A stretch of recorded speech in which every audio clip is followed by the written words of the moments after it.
မားဆိုတာတော့ရှိကြမှာပဲအမှန်ကြီးပဲတော့လည်းဘယ်သူမှလည်းမရှိနိုင်ဘူးချိန်ရင်မုန်းကမှားခဲ့တဲ့ဒီလိုအမှားတွေကသူ့အတွက်မကောင်းဘူးအခုချိန်မှာမှန်လာတဲ့ဟာသူ့အတွက်ရောပတ်ဝန်းကျင်အတွက်ပါနိုင်ငံအတွက်ပါကောင်းတယ်ဆိုတဲ့ဟာမျိုးကိုကျွန်တော်အနေနဲ့ပို့ပြီးတော့ဖြစ်စေခြင်းနဲ့မြင်စေခြင်းနဲ့ပေါ့ဗျာအခုကျွန်တော်တို့ဗာပြောပေါ့နော်25နှစ်ကျော်ခဲ့ပြီတကယ်ဒါပေမဲ့တခုရှိတာကကျွန်တော်တို့ကဒီသမိုင်းဟာ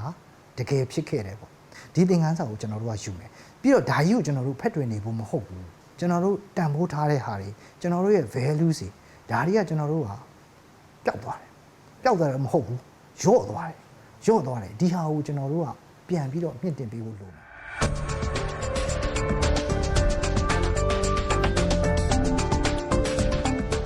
ယ်ပြည်သူကိုသူတို့ရက်ဆက်ခဲ့တာတွေကိုသူတို့အနေနဲ့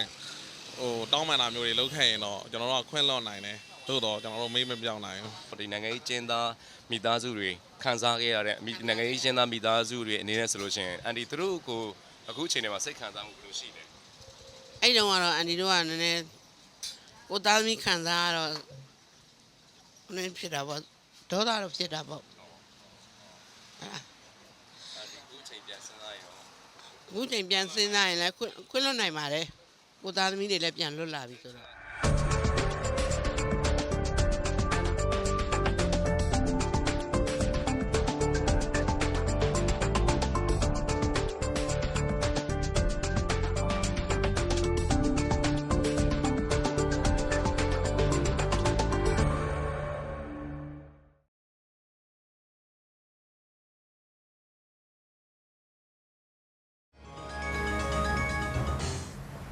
ဒီဒီဘိတ်အစီအစဉ်ကိုပြန်လည်စတင်တာဖြစ်ပါတယ်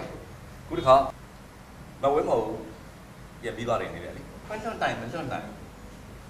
ဆိုတဲ့အခြေအနေလိုပါလေဦးဝင်းကျူဘယ်လိုများခံစားမှုရှိလဲသိကြလိမ့်မယ်ကျွန်တော်တို့အနေနဲ့ကတော့တမီးဆုံးသွားတဲ့အတွက်မိသားစုအနေနဲ့ကတော့ခွင့်လွှတ်ဖို့ကြည့်ပါတယ်ဒါပေမဲ့တမီး88ကာလအတွင်းမှာသူပက်ချီထင်ရှားရှိနေတဲ့အချိန်ကြီးကတော့ကျွန်တော်တို့မိသားစုကပိုင်ဆိုင်ပါတယ်19ရက်နေ့9လပိုင်း88ခုနောက်ပိုင်းမှာတမီးကြာဆုံးသွားတဲ့အချိန်ကစပြီးတော့တမီးကိုကျွန်တော်တို့ကမပိုင်ပါဘူးပိုင်သွားတာတော့ရဟန်းရှင်ကျောင်းသားပြည်သူတည်းလုံးကပိုင်ဆိုင်သွားပါတယ်အဲ့တော့ရဟန်းရှင်ကျောင်းသားပြည်သူတည်းလုံးရဲ့ဆုံးဖြတ်ချက်ကိုပဲဖွင့်လွှတ်တယ်မလွှတ်တယ်လို့ဆိုတာရဟန်းရှင်ပြည်သူတွေရဲ့စံတော်ကိုကျွန်တော်ဆုံးဖြတ်မှာစိတ်ထားပါတယ်ဟုတ်ကဲ့တော့ဘူကြီးအောင်နေမျိုးစင်အနေနဲ့ပေါ့ဒီဘူကြီးတယောက်အနေနဲ့ကြမ်းတော်ထဲမှာလည်းပါဝင်ပတ်သက်ခဲ့တာတွေရှိတယ်နောက်ကအခုဒီဘူကြီးလှုပ်ရှားသူအနေနဲ့လည်းအဲ့လိုနှစ်ဘဝအခြေအနေတစ်မျိုးဖြတ်တန်းလာတဲ့အခါမှာအခုလိုမျိုးသားပြန်လည်တည်မြဲရေးအခြေအနေနဲ့ခွင့်လွှတ်တင်မတင်ဘေးပြောက်တင်မတင်အခြေအနေကိုဘူကြီးအောင်နေမျိုးစင်ဘယ်လိုတောင်းတချင်ဟုတ်ကဲ့ကျွန်တော်အနေနဲ့ကတော့88တုန်းကကျွန်တော်ကျောင်းသားပေါ့ကျောင်းသားအနေနဲ့လည်းပါခဲ့ဥပါတယ်ခဏပြတဲ့အချိန်မှာနောက်ပိုင်း94ရက်စပြီးတော့စစ်တပ်တဲ့တက်မတော်တွေရတာဝန်ထမ်းဆောင်ခဲ့ပါတယ်7နှစ်နီးပါးပေါ့အဲ့ဒီမှာအခြေအနေမှန်တွေကိုသိရှိပြီးတော့နိုင်ငံရေးလောကကိုကျွန်တော်စတင်ဝင်ရောက်ပြီးတော့တာဝန်ထမ်းဆောင်တော့ကျွန်တော်အတွေ့အကြုံ3ခုလုံးကျွန်တော်မှပြည့်စုံပြီးသားဖြစ်ပါတယ်ကျွန်တော်အနေနဲ့လက်ရှိနောက်ဆုံးဖြစ်တဲ့အမှန်တရားကိုအခြေပြုပြောရမယ်ဆိုရင်တော့မေးပြောက်ဖို့ကတော့လုံးဝလက်ခံလို့မရပါဘူးကျွန်တော်တို့မျက်စိရှေ့မှာတင်တနက်တွေခေါင်းတက်တဲ့မှန်ပြီးတည်သွားတယ်ကျွန်တော်ကြုံဘူးတာကိုရှေ့ခင်းတော့တခါတက်မတော်တဲ့ရောက်စင်မှာလည်းတိုင်းသားချင်းချင်းဖြစ်ခဲ့တဲ့ဖြစ်စဉ်တွေရလဲတွေ့ကြုံနေရှိခဲ့တာကိုအခုနိုင်ငံရေး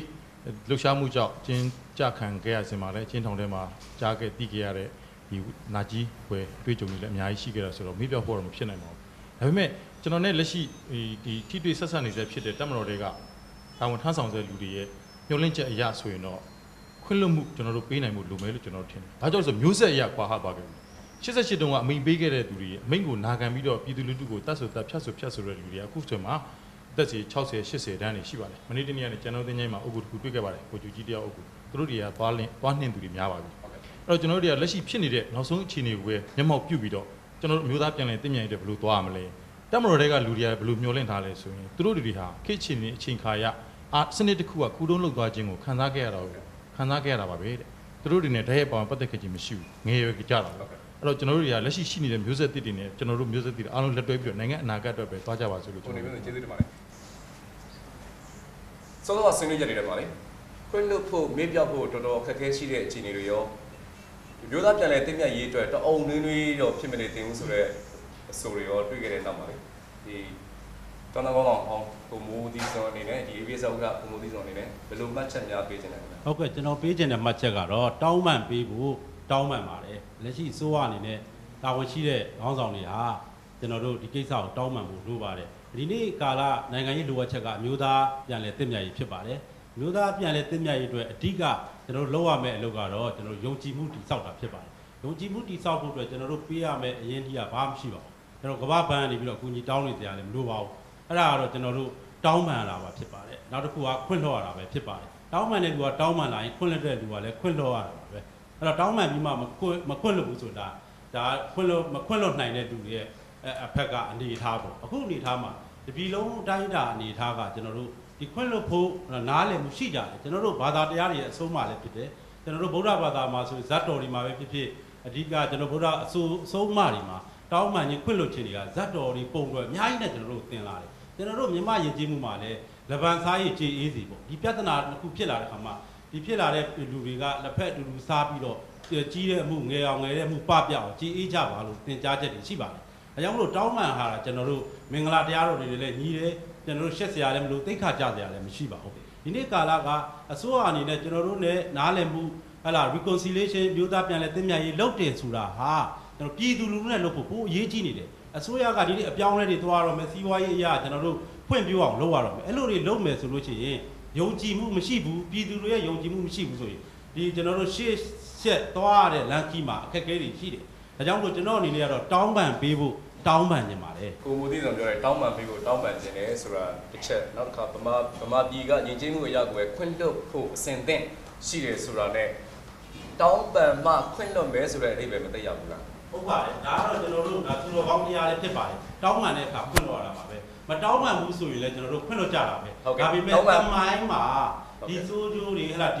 ထင်သွားတဲ့ကျွန်တော်တို့ကြည့်ပါမတောင်းပန်သွားတဲ့ကျွန်တော်ပြန်ရှင်းရပါတယ်တောင်းပန်မှခွင့်လွှတ်မယ်လို့ဆိုလို့ကျွန်တော်လားမတောင်းပန်လဲခွင့်လွှတ်မှာပဲလို့ဆိုလို့ကျွန်တော်တို့ပြည်သူလူထုဘက်ကတော့ခွင့်လွှတ်ဖို့အစဉ်သင့်ရှိတယ်ခွင့်လွှတ်နေကြတယ်ဟလာဒါပေမဲ့ယုံကြည်မှုမပေးနိုင်တော့ကျွန်တော်တို့ယုံကြည်မှုမပေးနိုင်တော့ဘူးအစိုးရကဘယ်လိုနောက်တစ်ခုလုပ်လာရင်ဒီလိုပဲဖြစ်အောင်မလားဆိုတဲ့ဒီယုံကြည်မှုကြီးမရပါဘူးဆိုရင်နောက်ထပ်ကျွန်တော်တို့နိုင်ငံတော်ပြန်လဲတည်ဆောက်တဲ့အခါမှာပဲဖြစ်ဖြစ်အပြောင်းအလဲတွေလုပ်တဲ့အခါမှာအောင်မြင်သင့်တော့မအောင်မြင်ဘူးကိုကျော်လင်းကိုပေးကြပါမယ်ဒီနိုင်ငံရေးသိပ္ပံလေးလာသူတယောက်နေတယ်ပေါ့နော်မျိုးသားပြန်လဲတင့်မြတ်ရေးကိုတည်ဆောက်ခဲ့ရတဲ့အာဏာရှင်ကနေပြီးတော့ဒီမိုကရေစီကိုကူးပြောင်းလာတဲ့နိုင်ငံတွေရဲ့နမူနာတွေမျိုးစုံထဲမှာတောင်းပန်ခြင်းမတောင်းပန်ခြင်းအခြေအနေတွေနဲ့ဒီမျိုးသားပြန်လဲတင့်မြတ်ရေးပေါ်မှာကြရက်မျိုးသားပြန်လဲတင့်မြတ်ရေးအကဲဆက်မှုအခြေအနေကိုမြန်မာပြည်နဲ့နှိုင်းယှဉ်မယ်ဆိုလို့ရှိရင်တောင်းပန်ခြင်းကလက်တွေ့ကြတယ်ကျွန်တော်အမြင်ကတော့ဒီတောင်းပန်ခြင်းဆိုတဲ့ကိစ္စဟာတော်တော်လေးကိုဒါသူ့တိုင်းပြည်နဲ့သူပြောရတာတော့ခက်ပါတယ်နော်တချို့တိုင်းပြည်တွေမှာတောင်းပန်ခဲ့တဲ့ဆင်လာရှိဥပမာကျွန်တော်တို့အင်ဒိုနီးရှားဆိုရင်ဆူဟာတိုကိုယ်တိုင်သူကျူးလွန်ခဲ့တဲ့အပြစ်တွေဖြစ်တဲ့ရှိတဲ့အတွက်သူတောင်းပန်ခဲ့တယ်ပေါ့နော်ဒါပေမဲ့တခြားတိုင်းပြည်တော့ဥပမာထိုင်းလိုဟာမျိုးမှာဆိုရင်ခုတည်းထိကျွန်တော်2010မှာဒီရှက်နေတွေဆန္ဒပြတဲ့အခါမှာအဲ့ဒီတော့အဖိစစ်အစိုးရကဒီလူ90လောက်တည်သွားတယ်လူ900လောက်ဒဏ်ရာရတယ်ပေါ့နော်ဆိုတော့ဒီကိစ္စနဲ့ပတ်သက်လို့ခုတည်းထိသူတို့တချို့ပြန်ဖော်ဖို့စ조사ပေမဲ့ဒါကိုကာကွယ်နေတဲ့သူတွေရှိတယ်ဒါကိုမဖော်ထုတ်စေခြင်းတဲ့သဘောထားတွေရှိတဲ့ခါကျတော့ကျွန်တော်တို့လူဖွဲ့စည်းတစ်ခုနဲ့တစ်ခုကမတူကွဲပြားတဲ့အခြေအနေတွေရှိပါတယ်မြန်မာနိုင်ငံမှာလည်းကျွန်တော်တို့အခုလောလောဆယ်မှာဒါ3နှစ်သားဒီမိုကရေစီပြောပါတော့เนาะဒီအခြေအနေမှာအကဲဆက်တဲ့အခြေအနေအောက်မှာတောင်းပန်ဖို့ဆိုတာကိုဖြစ်နိုင်ပါဦးမလားပေါ့နောက်နှစ်30လောက်ဆိုရင်တော့ဖြစ်လာနိုင်တယ်နောက်ဒါပေမဲ့ဆိုတော့တိတ်လက်တွေ့မကြဘူးလက်တွေ့မကြဘူးလို့တော့ကျွန်တော်ထင်ပါတယ်လောလောဆယ်အခြေအနေကာလမှာပေါ့เนาะခုနကိုကျော်ကိုပြန်လေးကြည့်ကြတာခုနကိုကျော်လင်းမှုလို့ဆွေးနွေးသွားတဲ့ချက်မှာဒီမျိုးသားပြန်လေးတင်ပြရလက်တွေ့သဘောရဆိုလို့ရှိရင်ကိုကျော်ကခွင့်လွှတ်ဖို့မေးပြောက်ဖို့အခက်အခဲတွေတော်တော်ရှိတယ်ခါကြတော့ဒီစားတွေတော်တော်ကွဲနေတယ်ပေါ့ဗျာဘယ်လိုပြန်လုပ်ပြန်ကျွန်တော်တို့ကတော့အဓိကပြဿနာဘာလဲဆိုတော့စစ်အာဏာရှင်အစိုးရကဘယ်လိုပုံစံနဲ့တွင်ကူးပြောင်းရေးကိုသွားနေတာလဲဆိုတာအဓိကအရေးကြီးပါတယ်အဲ့တော့စစ်အာဏာရှင်ပုံစံအဟောင်းကနေပြီးတော့ကျွန်တော်တို့ကပုံစံတစ်သွားနေတယ်ပုံစံတစ်အာဏာရှင်ပုံစံတစ်မျိုးကူးပြောင်းသွားတာလားအဲ့တော့လက်ရှိနိုင်ငံရေးဥဆောင်မှုခန်းကဏ္ဍမှာစစ်တပ်ကနေဆက်လက်ကြီးစိုးထားရေးဆိုတာဒီဖွဲ့စည်းပုံအရအတီးဖြစ်နေတယ်ဒီလိုအခြေအနေမျိုးမှာကျွန်တော်တောင်းပန်လာတာ ခွင့်လွတ်တာနှုတ်အားဖြင့်ပါဇက်ကပြောလို့လွယ်တယ်လွယ်တကူတောင်းမှန်မယ်လွယ်တကူခွင့်လွတ်မယ်စိုးယုံလုံးနဲ့မပြီးသွားပဲနဲ့အစိုးကြော့တန်တရာဆက်ဝိုင်းရပြန်ပြီးတပတ်ဝင်လာမှာကျွန်တော်တို့ကဟိုညှော်လင့်ထားရလိမ့် ဒီ အချစ် ကိုကျော်စရရာလေးဒီမှာ ဟုတ်ကဲ့ ကိုစိတ်ကြောင်းကောင်းကိုမြာကြီးပတ်ချက်ပေးတယ်လို့ပဲကိုကမျိုးသားပြန်တဲ့တင်းမြတ်ကြီးကိုမရသေးဘူးမျက်နှာမူယုံပဲရှိသေးတယ်လို့သူကသုံးသက်တာမျိုး ကျွန်တော်တို့ကတော့မရသေးဘူးလို့တော့ထင်တယ် ဟုတ်ကဲ့ဒီမိုကရေစီကမှသမီးကိုကွယ်လွန်သွားခဲ့တဲ့သမီးကိုအမျှဝေမယ်လို့ဟိုဟာဆိုဘူးတော့လေဒီမိုကရေစီကမှအမျှဝေမယ်ဆိုတော့ဒီမိုကရေစီဘယ်အဆင့်ဘယ်အခြေအနေလောက်ရမှလို့ဆိုလိုတာလေခင်ဗျာ ဒါကတော့ဘယင်88တုန်းကလည်းဒီစစ်တပ်အာဏာသိမ်းပြီးစစ်တပ်ပဲအုပ်ချုပ်ခဲ့တာအခုလက်ရှိအချိန်တွေမှာလည်း2010ရွေးကောက်ပွဲမှာလည်းဒီစစ်ယူနီဖောင်းလေးချုပ်ပြီးတော့ဒီလွတ်တော်တွေဝင်လာတာလည်းဒီစစ်အာဏာရှင်တွေပဲလို့အဲ့တော့သူတို့တွေရဲ့ဟိုဘယ်လိုပြောအုံင်းဟိုတာဖြစ်ဘူးဆိုလို့ရှိရင်တော့ဒီသမီးတို့တောင်းလာတဲ့စစ်မှန်တဲ့ဒီမိုကရေစီမရသေးဘူးလို့တော့ကျွန်တော်တို့ထင်ထားတာပါ ကိုဆရာဦးလာဆွေကိုမေးကြပါလေဒီကိုမိုးသီးစောမှတ်ချက်ပေးတယ်လို့ပဲခွင့်လို့ကိုတော့စဉ်းစားရှိကြပါရဲ့ဒါပေမဲ့တောင်းပန်ဖို့တော့လိုတယ်တောင်းပန်ဖို့ရာတောင်းပန်ပါတယ်ဆိုတဲ့သဘောလေဒီဘာဒီလက်ရှိဒီကကျူးလွန်ခဲ့တဲ့သူတွေဘက်မှာဘာတွေများအခက်အခဲတွေရှိနေမလဲတောင်းပန်ဖို့ဘာတွေ ကျွန်တော်သာဥနေဝင်ဆိုရင်တောင်းပန်ပါလက်ရှိသမရာကြီးဥသိမ်းစိန်အနေနဲ့တော့ကျွန်တော်မပြောတတ်ဘူးသူစိတ်ဆန္ဒဘယ်လိုရှိလဲဆိုတာဒါပေမဲ့ဒီပြဿနာတွေရဲ့စင်မြစ်ကဥနေဝင်လက်ထက်ကစတယ်ဆိုတော့နောက်ပိုင်းကဒီလောက်မဟုတ်ဆိုတော့ကျွန်တော်သာဥနေဝင်ဆိုရင်တောင်းပန်ဒါပြီးကြတော့ဟိုပါပေါ့လေ မေးလို့ရမှာ ဟုတ်ကဲ့ ဟိုဦးလာဆွေအန်ကယ်ဦးလာဆွေမေးချင်တာအန်ကယ်ဦးလာဆွေကဦးနေဝေမဟုတ်ခဲ့ပဲနဲ့ဗိုလ်ချုပ်မွေးတန်းရွှေဖြစ်ခဲ့မယ်ဆိုရင်ရောတက်ရှိထင်ရှားရှိပါသေးတယ်တောင်းပန်ဖို့အဆင်သင့်ဖြစ်ပါပြီလား ဟုတ်ကဲ့ဒါဆိုတော့ sorry သူဆန္ဒသဘောသားပေါ့လေကျွန်တော်ကတော့ဟလာအစိုးရလည်းမဟုတ်ဘူးဟလာအစိုးရအဖွဲ့ဝင်လည်းမဟုတ်ဘူးဆိုတော့ကျွန်တော်တော့မပြောတတ်ဘူးဒါပေမဲ့ဒီပြဿနာကိုစခဲ့တာကဥနေဝင်ဆိုတော့လေသူကျွန်တော်သာဥနေဝင်ဆိုရင်တော့တောင်းပန်မယ်ကျွန်တော်စိတ်ကအဲ့လိုရှိပါတယ် ကျွန်တော်ဒီနေ့မှာဒေါအောင်ဆန်းစုကြည်ရဲ့မှတ်ချက်လေးနဲ့မေးကြည့်ကြပါမယ်ဒေါအောင်ဆန်းစုကြည်ကပြောတာကသမိုင်းဆိုတော့အထောက်အကူပဲဖြစ်ရမယ်တဲ့နောက်တစ်ခါအတိတ်ဟာအနာဂတ်အတွက်အထောက်အကူပဲဖြစ်ရမယ်ကျို့ကသမိုင်းရဲ့ချုပ်ကံမှုအရန်ခံရတယ်လို့ထင်တယ်သမိုင်းကိုသင်ခန်းစာယူပြီးရှေ့ကိုတိုးတက်ချင်တယ်မဆင်ပါဘူးသမိုင်းရဲ့ချုပ်ကင်မှုများရှိနေလား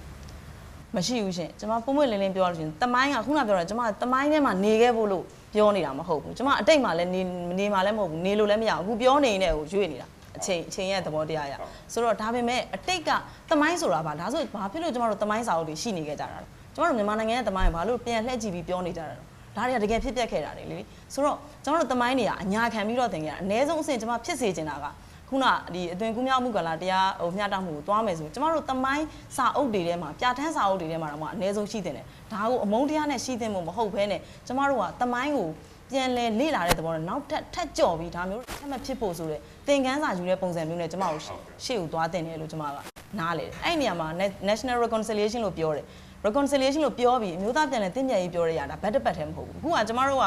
ဟိုခံခဲ့ရတယ်ဆိုပြီးတော့တစ်ဖက်တည်းကိုမေးနေသလိုတောင်ဖြစ်နေတယ်တကယ်တော့နှစ်ဦးနှစ်ဖက်သွားတဲ့နဲ့နှစ်ဦးနှစ်ဖက်စိတ်ချလုံခြုံမှုတွေရှိတဲ့ ဟောတဦးနှစ်ဖက်အတွက်ကျွန်တော်အခုဖတ်ပြချင်ပါတယ်အခုဒီညတော့ဝန်ကြီးချုပ်ဟောင်းခင်ညောနော်စစ်တပ်ရဲ့ရေခင်ပါအဓိကဇက်ကောင်တစ်ကောင်ဖြစ်ခဲ့တဲ့တမိုင်းလေးကအဓိကဇက်ကောင်တစ်ကောင်ဖြစ်တဲ့ဦးခင်ညောကအတိတ်ကဟာတွေပြန်ပြီးလုပ်နေတယ်တော့တိတ်ကဟာတွေကိုသင်ခန်းစာယူပါတဲ့သူကအကြံပေးပြစ်တာရက်ခံတယ်ပေါ့နော်သူရဲ့မှတ်ချက်ကိုကျွန်တော်တို့မီဒီယာတစ်ခုမှတွေ့ရပါတယ်ကိုကျော်ကိုအဲ့ဒါကိုဗာများတော့မြတ် အဲ့ဒါတော့ဗျဟိုကျွန်တော်တို့သကုံရှိတယ်ဗျပြုသူအစ်စ်ဖြစ်သူအဟောင်းဆိုတာမျိုးရှိတယ်ဒီကိစ္စတွေကိုအဓိကကျူးလွန်ခဲ့တာဘိုးခင်ညွန့်နဲ့စစ်ထောက်လိုင်းရေးအဖွဲ့တွေက အဓိကဥဆောင်ခဲ့တာဖြစ်တဲ့အတွက်သူတို့ကတော့ပြုတ်လို့တဲ့သူတွေခံရတဲ့သူတွေမဟုတ်တဲ့အတွက်ခံရတဲ့ဘက်ကိုမစာမနာပြောတဲ့စကားလို့ကျွန်တော်ယူဆတယ်